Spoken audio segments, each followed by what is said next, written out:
നല്ല സമ്പത്തുള്ള വലിയ കോടീശ്വരൻ, റബ്ബിന് വേണ്ടിയിട്ട് എനിക്ക് നബി തങ്ങളൊക്കെ ജീവിച്ചത് ചെറിയ വീട്ടിലല്ലേ, എനിക്ക് അങ്ങനെ ഒരു ചെറിയ വീട് മതി എന്ന് പറഞ്ഞൊരാള് വീട് ചെറുതാക്കിയാലോ? നബി തങ്ങളൊക്കെ ചെറിയ ലോലമായ കുപ്പായങ്ങളൊക്കെ ധരിച്ച് ജീവിച്ച, ലളിതമായി ജീവിച്ച ആളാണ്. എനിക്ക് വലിയ കുപ്പായൊന്നും വേണ്ട, ചെറിയ കുപ്പായം മതി, ചെറിയ പൈസയുടെ വസ്ത്രമൊക്കെ മതി എന്നൊക്കെ തീരുമാനിച്ചാലോ? അതിനൊക്കെ പകരം അല്ലാഹു നൽകുമെന്നാണ് പരിശുദ്ധ റസൂലുള്ളാഹി സ്വല്ലല്ലാഹു അലൈഹി വസല്ലമ തങ്ങൾ പറഞ്ഞത്.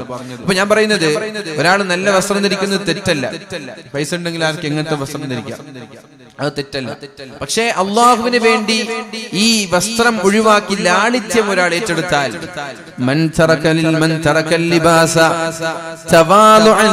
അള്ളാഹുവിനോടുള്ള ആ തവാലു കൊണ്ട്, തവാലുൻ വിനയത്തോടുകൂടി അള്ളാഹുവിന് വേണ്ടി ഒരാൾ നല്ല വസ്ത്രങ്ങളെ ഒഴിവാക്കിയാൽ 10,000-ന്റെ പർദ്ദ ധരിക്കുക, 1000-ന്റെ പർദ്ദം ധരിക്കുക, 5000-ന്റെ ചെരുപ്പ് ധരിക്കുക, 200-300 രൂപയുടെ ചെരുപ്പും ധരിക്കുക. അതേപോലെ വസ്ത്രം, കന്തൂറ, തുണി, ഷർട്ടൊക്കെ അങ്ങനെയാണ്. നമ്മുടെ ഈ 2 ലക്ഷത്തിന്റെ പേനയുണ്ട്, 5 രൂപയുടെ പേനയുണ്ട്, എല്ലാത്തിലും എഴുതുന്നത് ഒരുപോലെയാണ്. 2 ലക്ഷത്തിന്റെ പേനയുണ്ട്, 5 രൂപയുടെ പേനയുണ്ട്, 8 ലക്ഷത്തിന്റെ 25 ലക്ഷത്തിന്റെ വാച്ചുണ്ട്, 500 രൂപയുടെ വാച്ചുണ്ട്. സമയം എല്ലാത്തിലും ഒരുപോലെ കാണാം. ഒന്നിന് സ്പീഡ് പോകില്ല. 25 ലക്ഷം കൊടുത്തു പറഞ്ഞിട്ട് സമയം വേഗത്തിൽ പോകില്ല, അല്ലെങ്കിൽ വെറുതെ സ്ലോവും പോകില്ല. അപ്പൊ അതുകൊണ്ട് ഈ വാങ്ങുന്ന ആളുകൾക്ക് വാങ്ങുന്നത് കൊണ്ട് ഒരു വിരോധമില്ല, അത് തെറ്റല്ല.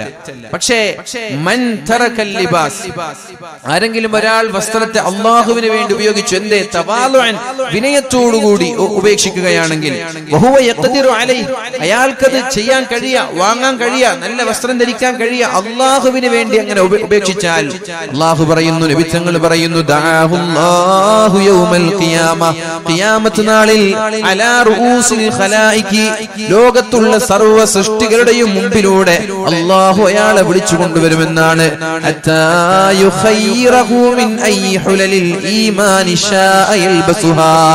ഏറ്റവും മനോഹരമായ ഉടയാടുകൾ കൊണ്ടുവന്ന്, ഏറ്റവും മനോഹരമായ ആഭരണങ്ങളും വസ്ത്രങ്ങളും കൊണ്ടുവന്ന് അല്ലാഹു തആല ഇഷ്ടമുള്ളത് തെരഞ്ഞെടുക്കാൻ അയാളോട് പറയുമെന്ന് പരിശുദ്ധ റസൂലുള്ളാഹ്. എന്തുകൊണ്ട് കഴിയാം, പക്ഷെ അല്ലാഹുവിന് വേണ്ടി ഒരാൾ ഒഴിവാക്കിയാൽ അതിനേക്കാളും നല്ല പകരം അല്ലാഹു നൽകുമെന്നാണ്. മൻ ഖലമ ഗൈലൻ, ഒരാൾ ദേഷ്യം കടിച്ചു പിടിച്ചാൽ, അയാൾക്ക് ഇങ്ങോട്ട് മോശമായി പെരുമാറിയ ആളുകളോട് അതേ നാണയത്തിൽ തിരിച്ചടിക്കാൻ അറിയാം. ഇങ്ങോട്ട് ആക്രമിക്കുന്ന ആളുകളെ തിരിച്ചതേ നാണയത്തിൽ ആക്രമിക്കാൻ അറിയാം. കേസ് കൊടുക്കുന്നവർക്ക് തിരിച്ചും കേസ് കൊടുക്കാൻ അറിയാം. അതിനേക്കാളും വലിയ കേസുകൾ ഫയൽ ചെയ്യാൻ അറിയാം. പക്ഷേ ഇങ്ങോട്ട് മോശമായി പെരുമാറുന്ന ആളുകളോട് അതേ നാണയത്തിൽ പെരുമാറാതെ, മൻ ഖലമ ഗൈലൻ, സ്വന്തം ദേഷ്യങ്ങളെല്ലാം കടിച്ചു പിടിച്ചുകൊണ്ട് ക്ഷമിക്കാൻ ഒരാൾ തയ്യാറായി, വഹുവ ഖാദിറുൻ അലാ അയ്യൂഫിദഹു, അയാൾക്ക് സാധിക്കാം, ഇതൊക്കെ ചെയ്യാൻ കഴിയാം, എന്നിട്ടാണ് അയാൾ ക്ഷമിച്ചു നിന്നത്. ദഅഹുല്ലാഹു തബാറക വ തആല അലാ റൂസിൽ ഖലായിഖി, ലോകത്തുള്ള സർവ്വചരാചരങ്ങളെയും ഒരുമിച്ച് കൂട്ടുന്ന മഹ്ശറാ ലോകത്ത് അല്ലാഹു അയാളെ വിളിച്ചുകൊണ്ട് പറയും, ഹത്താ യുഖയ്യിറഹു മിൻ അയ്യിൽ ഹൂരി ശാഅ, അവൻ ഇഷ്ടമുള്ള ഹൂറുൽ ഐനുകളെ തെരഞ്ഞെടുക്കാൻ അയാൾക്ക് അവസരം നൽകുമെന്ന് പരിശുദ്ധ റസൂലുള്ളാഹ്. തിരിച്ചടിക്കാൻ കഴിയാം, ആക്രമിക്കാൻ കഴിയാം, പക്ഷെ അള്ളാഹുവിന് വേണ്ടി ക്ഷമിക്കാൻ തയ്യാറായാൽ ഇഷ്ടമുള്ള ഹൂറുൽ ഐനുകളെ തെരഞ്ഞെടുക്കാൻ അള്ളാഹു അവർക്ക് അവസരം നൽകുമെന്ന് പരിശുദ്ധ റസൂലുള്ളാഹി സ്വല്ലല്ലാഹു അലൈഹി വസല്ലമ തങ്ങൾ നമ്മോട് പഠിപ്പിക്കുന്നുണ്ട്. അപ്പൊ മുഅ്മിനീങ്ങളെ, നമ്മൾ അള്ളാഹുവിന് വേണ്ടി നമ്മുടെ സുഖങ്ങളെ മാറ്റിവെക്കാൻ തയ്യാറാവണം.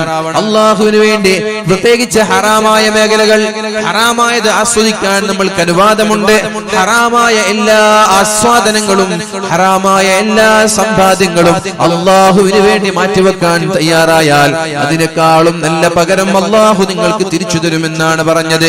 പരിശുദ്ധ ഖുർആൻ പറയുന്നുണ്ട്, മൻ കാന യുരീദുൽ ആജില, ആർക്കെങ്കിലും ദുനിയാവിന്റെ സുഖങ്ങളാണ് വേണ്ടതെങ്കിൽ, അജ്ജൽനാ ലഹു ഫീഹാ മാ നശാ, അവൻ ആഗ്രഹിക്കുന്ന എല്ലാ സുഖങ്ങളും ഞാൻ ദുനിയാവിൽ നൽകിയേക്കാം.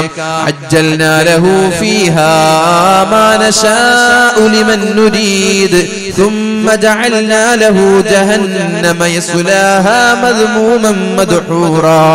പിന്നെ ഈ ദുനിയാവിലുള്ള ഹറാമായ സുഖങ്ങളെല്ലാം ആസ്വദിച്ചതിന്റെ പേരിൽ അല്ലാഹു നാളെ നരകത്തിലിട്ട് പൊരിക്കുമെന്നാണ് പറഞ്ഞത്.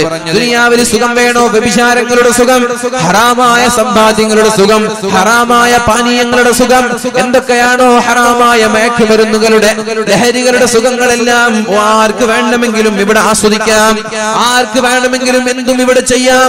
അതൊക്കെ അല്ലാഹു വേണ്ടുവോളം കോരി വാരിക്കോരി തരും. പക്ഷേ അങ്ങനെ ചെയ്യുന്ന ആളുകൾക്ക് അല്ലാഹു തആല ആഖിറത്തിൽ നൽകുന്നത് ثم جعلنا له جهنم يصلاها مذموما مدحورا. നിന്യനായി അല്ലാഹു തആല ശാശ്വതനായി നരകത്തിലേക്ക് വലിച്ചെറിയുമെന്ന് പരിശുദ്ധ ഖുർആൻ നമ്മോട് പഠിപ്പിക്കുന്നുണ്ട്. വമൻ അറാദൽ ആഖിറ, ഒരാൾ ആഖിറത്തിനെയാണ് ഉദ്ദേശിക്കുന്നത്, ദുനിയാവിന്റെ സുഖങ്ങൾ അയാൾ ആഗ്രഹിക്കുന്നില്ല. വസഅലഹാ സഅയഹാ, ആഖിറത്തിന് വേണ്ടി അയാൾ കഠിനാധ്വാനം ചെയ്താൽ വഹുവ മുഅ്മിനുൻ, അല്ലാഹുവിലുള്ള വിശ്വാസത്തോടുകൂടി ഫൗലൈക കാന സഅയുഹും മഷ്കൂറാ, അവരുടെ അധ്വാനങ്ങൾ അല്ലാഹു വെറുതെയാക്കൂല. അധ്വാനത്തിന് നല്ല ഒരു പകരം അല്ലാഹു നാളെ നൽകുമെന്ന് പരിശുദ്ധ ഖുർആനിൽ അല്ലാഹു നമ്മോട് പഠിപ്പിക്കുന്നുണ്ട്. കുല്ലൻ നുമിദ്ദു ഹൗലാഇ വഹൗലാഇ മിൻ അതാഇ റബ്ബിക വമാ കാന അതാഉ റബ്ബിക മഹ്ദൂറാ. അതുകൊണ്ട് എന്റെ പ്രിയമുള്ള മുഅ്മിനീങ്ങളെ, നമ്മൾ അല്ലാഹുവിന് വേണ്ടി എല്ലാ ഹറാമായ സുഖങ്ങളും ത്യജിക്കാൻ നമ്മൾ തയ്യാറാവണം. എങ്കിൽ അല്ലാഹു അതിന് പകരം നമ്മൾക്ക് നൽകുമെന്നാണ് പറഞ്ഞത്. മഹാനായ അബ്ദുല്ലാഹി ഇബ്നു അബ്ബാസ് റളിയല്ലാഹു അൻഹുവിനോട് പരിശുദ്ധ റസൂലുള്ളാഹി സ്വല്ലല്ലാഹു അലൈഹി വസല്ലമ തങ്ങൾ പറയുന്നുണ്ട്, അബ്ബാസ് എന്നവർക്ക് 11 വയസ്സാണ് പ്രായം. ആ സമയത്ത്